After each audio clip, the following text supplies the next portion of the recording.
Extraordinary yang diulang. Kebenaran adalah kesepakatan bersama yang diulang-ulang.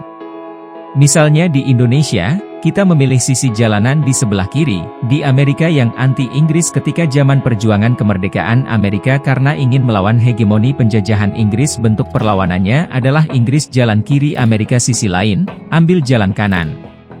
Indonesia ambil jalan di jalur kiri ketika kita berpapasan dengan orang di sisi depan yang menuju ke diri kita.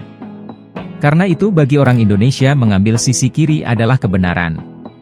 Sekali lagi, sesuatu yang disepakati secara sosial atau disepakati secara kultural, atau sebuah kebijakan pemerintahan dan diulang-ulang dalam jangka panjang maka itu menjadi kebenaran. Doktrin dalam sebuah isme menggunakan cara ini agar disebut kebenaran di sebuah wilayah. Tentunya penguasa yang otoriter mempercepat isme-nya jadi kebenaran. Pengulangan-pengulangan informasi yang diarahkan dengan maksud tertentu adalah jalan menuju kebenaran baru yang akan dibangun. Indonesia ambil jalan di jalur kiri ketika kita berpapasan dengan orang di sisi depan yang menuju ke diri kita. Oke, bagi sahabat yang mengenal gaya sindiran saya pasti sudah mulai paham kemana arah tulisan kali ini. Mengkritik pemerintah yang senang propaganda dan menguasai opini media. Ya enggaklah haha. Mentang-mentang pejabat sekarang sering menggunakan media untuk mengarahkan pendapat akan keberhasilan mereka bekerja atau membangun dan selalu menutup-nutupi sisi ancaman. Gak akan saya ngomong begitu dalam tulisan ini.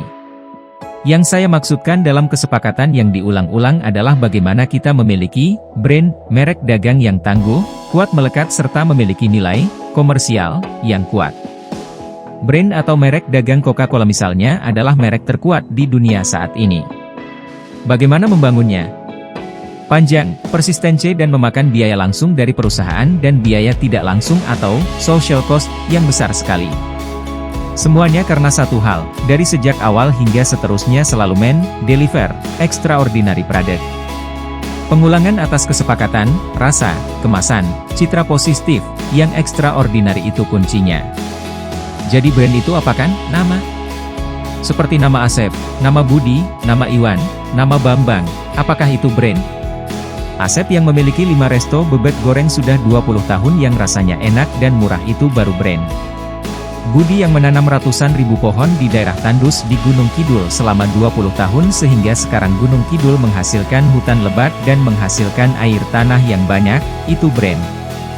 Jadi, sekarang apa hal yang ekstraordinari yang sahabat ingin ulang-ulang? Izin loh sama pakarnya brand Pak Subiakto Priyoso Edarsono nyamber sedikit keilmuan beliau yang luar biasa. Pengulangan atas kesepakatan, rasa, kemasan, citra positif, yang ekstraordinari itu kuncinya. The power of jamaah. Collective power akan menyelesaikan banyak masalah dan mengambil banyak peluang menjadi bisa dimonetize. Untuk itu saya kepikiran, sepertinya saya selama 4 bulan ke depan akan turun langsung membuat siapa saja yang ingin saya mentori membuktikan secara financial materinya bertumbuh, juga ilmu entrepreneurnya tumbuh. Saya ingin bertemu dengan sebanyak mungkin mereka yang minat belajar dan minat menjadi makmur. Satu syaratnya, taat perintah. Saya minta persetujuan untuk jadi otoriter selama 4 bulan, dan tolong taruh dalam pikiran terkecil dari diri kita, Anda mau berkorban, siap mental, siap sabar, siap modal. Modal waktu, modal uang, modal tenaga. Ada 3 hal yang akan saya kerjakan, yang akan saya lempar ke publik ownership-nya dan peluang suksesnya.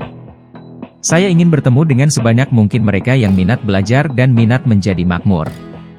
Ini bisnis real, ini bisnis nyata, ini bisnis pasti sukses, ini bisnis ada resiko, ini bisnis kuat nafas panjang, ini bisnis besar. Modal materi? Ya ada sedikit, ada seperlunya, bisa juga besar. Tergantung seberapa sahabat berani dan percaya pada program ini. Yang saya jual adalah pengalaman saya, yang saya jual adalah network saya, namun saya tidak menjanjikan keuntungan pasti atau besar. Yang saya janjikan adalah ilmu dan peluang lainnya menanti Anda dengan cara yang sama Anda bisa duplikasi hal ini. Sebelum datang kita ketemuan, saya hanya mengingatkan, berani, berinvestasi, dengan saya. Izinkan saya bertanya selanjutnya, it's not how much money you can get, but how much money you willing to sacrifice, bukan berapa besar uang yang Anda akan peroleh, tetapi berapa yang Anda berani, korbankan. Mohon izin untuk mengatur pertemuan sekitar 2 jam bersama saya. Saya akan urai apa yang akan kita lakukan. Ada yang mau meluangkan waktu tersebut? Ditunggu kabarnya. Saya seperti anjing. Kamu enak mas, tim kamu seperti anjing semualah saya, beda. Sebuah perkataan yang membuat saya bingung karena tidak paham kalimat yang dibicarakan seorang teman saya yang sedang mengeluh akan bisnisnya bidang oil and gas yang rontok dalam 2 tahun terakhir. Dia menceritakan bahwa dari sales selama 15 tahun berbisnis distribusi peralatan perminyakan di mana dia memiliki kapal dedicated untuk bisnis perminyakan akhirnya rontok juga 2 tahun ini. Di mana kemarin sore saya memenuhi undangan perayaan acara ulang tahun ke-17 perusahaan pegawai tinggal 15 dari 150 pegawai dalam 2 tahun terakhir. Sama dengan keluhan pengusaha lainnya di bidang oil and gas di mana kebijakan pemerintah saat ini jelas-jelasan tidak memihak swasta nasional, ya orang seperti kami, rontok semua.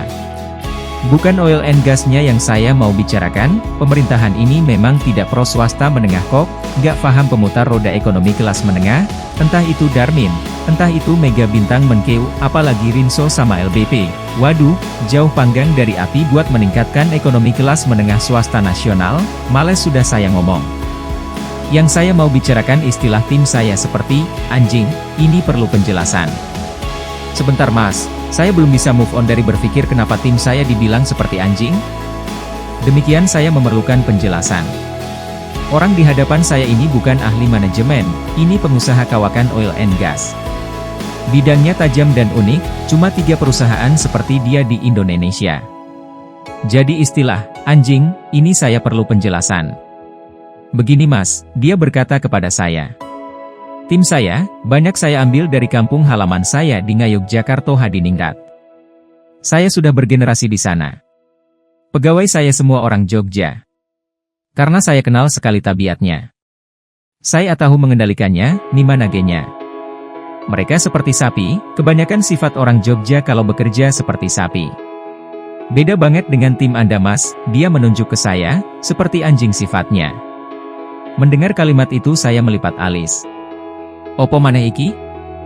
Dia melanjutkan, begini mas, sifat pekerja seperti sapi itu begini, sapi itu nggak mau dinaikin, nggak mau dikendarai. Mereka kalau maju harus ditarik hidungnya. Dicocok hidungnya dan ditarik. Dikasih makan, dikasih kandang, dirawat dan kerja harus ditarik-tarik. Sebentar mas, saya belum bisa move on dari berpikir kenapa tim saya dibilang seperti anjing? Karena itu saya sebagai penganggung harus menarik terus mereka. Sekali berhenti menarik, mereka berhenti juga kerjanya. Karena itu UMR di Jogja murah, tapi kalau nggak ada yang ngangon yang ngurusi, mereka diam saja. Jangan harap bekerja cepat, slow. Harus ditarik lagi, dimanja lagi. Kita pergi misalnya, mereka diam lagi, slow, santai, jagongan. Datang lagi bosnya, dikasih makan, ditarik lagi, kerja lagi. Karena dalam bisnis saya peduli pada biaya murah, wong Yogyo cocok, kayak aku ini, katanya dengan bangga kejogjaannya. Lah anjing? Saya tanya iya mas, saya perhatikan lama, tim MU itu kayak anjing semua. Dilempar tulang, dikejar. Dilempar bola dikejar. Pokoknya bonus besar, kerjaan sulit diterjang, bahkan gak ada sampean mereka kejar dan kerjakan, pokoknya duit gede, bonus gede. Apa saja di Uber, dikerjakan. Dia melanjutkan, lah type sapi. Percuma dikasih fasilitas, bonus gede, tetap nggak jalan cepat mereka. Ditarik diopeni diurusi kebutuhan dasar, sudah cukup. Karena itu murah mengelola sifat sapi kalau tahu mengelolanya. Lah Yogyo. Dia menambahkan, saya mending sapi loh mas bener, type anjing saya nggak berani aja. Kalau sampean memang secara pribadi type-nya anjing juga makanya pasukannya podo haus darahnya. Jadi type anjing saya nggak bisa kelola, apalagi type kuda wuih saya nggak bisa, dan saya paling males saya adalah type perkutut atret mundur saya. Sebentar Kang Mas, itu type kuda sama perkutut bagaimana lagi maksudnya? Dia kemudian menceritakan panjang lebar beserta contoh bisnis dan perilaku menarik dua type ini, dalam hati saya komentar, seru-seru, jurus baru bagi saya ini. Ngomong-ngomong menak pada minat tahu type 2 lagi tadi, kuda sama perkutut? Kalau sampean memang secara pribadi type-nya anjing juga makanya pasukannya podo haus darahnya. Baik kita lanjut chapter berikutnya ya. Jangan lupa like, komen dan share.